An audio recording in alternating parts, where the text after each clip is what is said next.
filho de Adelaide Maria de Oliveira e Dionísio Gomes de Oliveira. Nasceu no dia 21 de maio de 1962, na localidade Sítio, distante 6,5 km da cidade de Domingos Mourão, no Piauí. Fomos até a localidade Sítio conhecer onde morava o pastor Gomes. O acesso difícil dificultou muito nossa chegada até o local.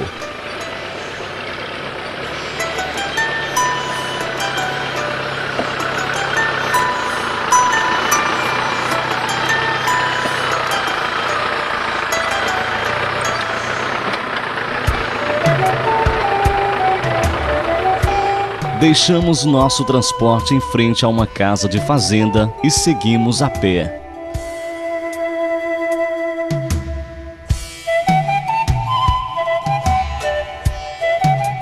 Estamos na localidade Sítio, que fica a 6,5 km da cidade de Domingos Mourão, no estado do Piauí.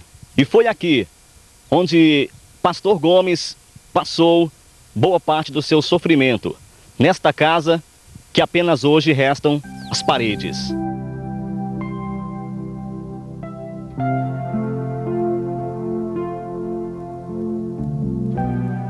Aproveitamos para ver o colégio onde o pastor Gomes ensinava catecismo às crianças daquela região.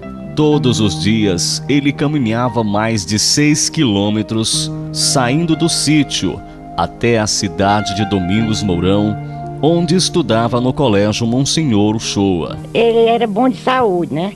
Quando era criança. Caminhava muito para a escola no D'Água, demorava muito lá em casa. Aí ele teve umas crises muito pesadas. Aí tiraram ele para o D'Água. Aí sofreu muito. Mas graças a Deus que hoje está vivo, né? Bem, gordo. Nesse tempo era só a vida.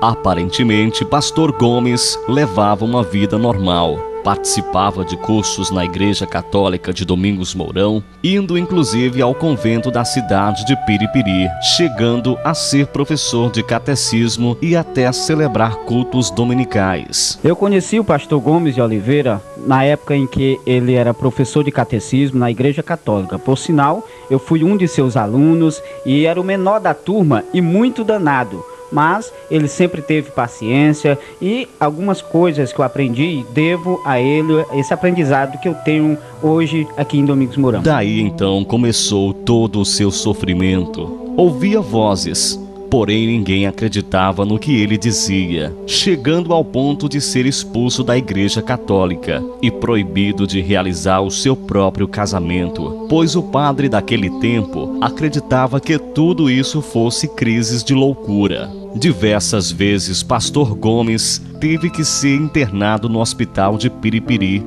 em consequência das crises. Ele caía morto, doendo a cabeça e gritando, e o povo pegava.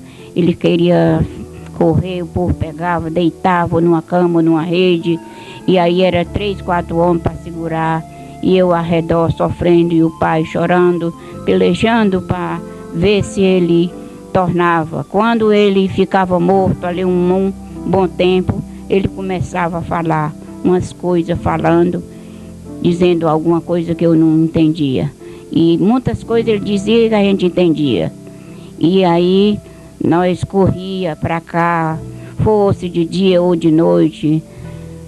O pai dele acabou algum recurso que tinha, gastando, porque aqui não tinha carro nesse tempo. Era difícil, era alguma pessoa que possuía um carro. E nós procurava, vinha à meia-noite, caçar abrigo aqui para trazer ele desse interior para a cidade. Era um caminho muito longo, uma ladeira muito comprida e pesada. Eu não aguentava, vinha montada numa burra, acompanhando a rede, que traziam ele na rede para cá.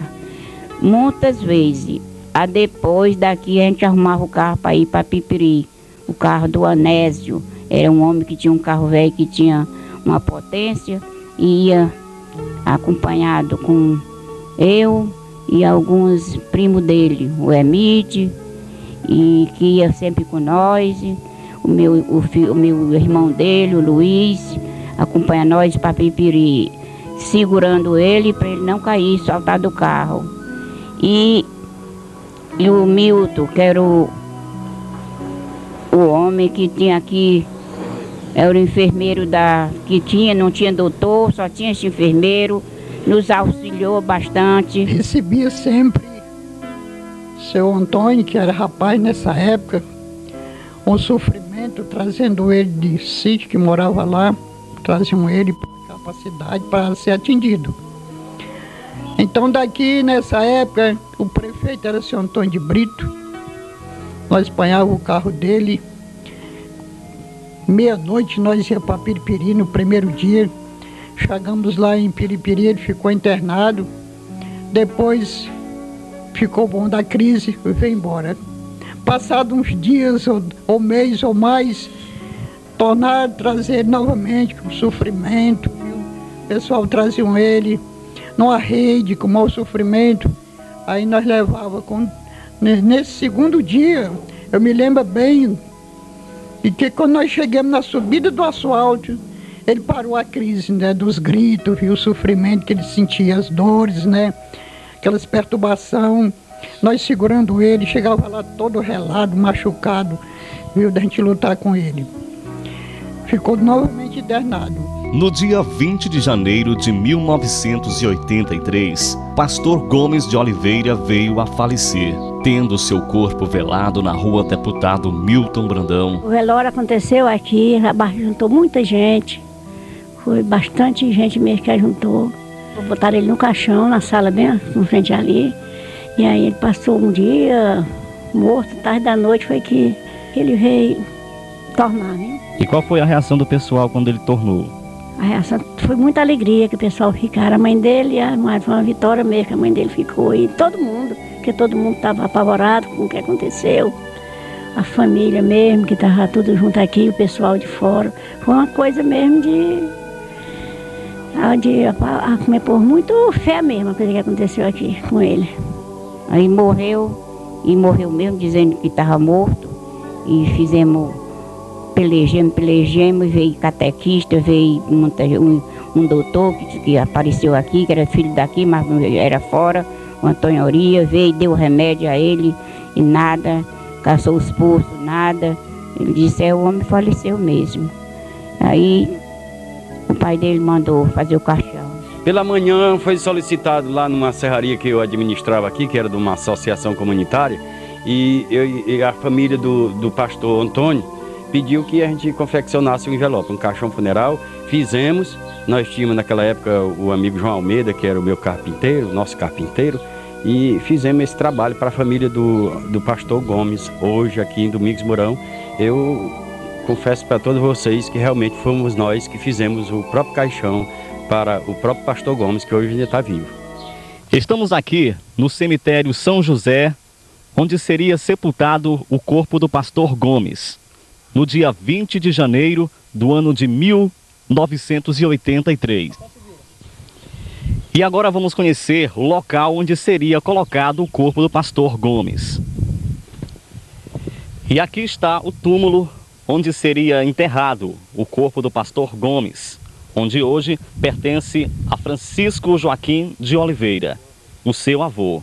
Esta é a gaveta que no dia 20 de janeiro do ano de 1983 foi aberta pelos senhores Cícero Leocádio e Edgar dos Santos Lopes, que estava à espera do corpo do pastor Gomes.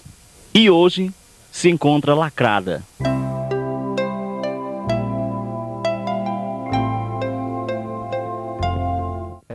Nós estávamos trabalhando nas emergências, quando demorou pouco tempo, chegou uma pessoa dizendo lá, o Antônio Gomes morreu. E nós descemos todos os trabalhadores que estavam lá e chegamos até a residência onde estava o Antônio Gomes.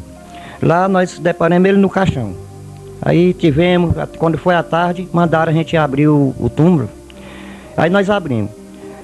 Depois de muito tempo, veio aquele grande vontade de eu me pedir socorro a Jesus Cristo. Aí eu pedi que Deus, nosso Senhor Jesus Cristo, meu Pai, tende compaixão de mim. Se meu filho está morto, é Deus que vai levar.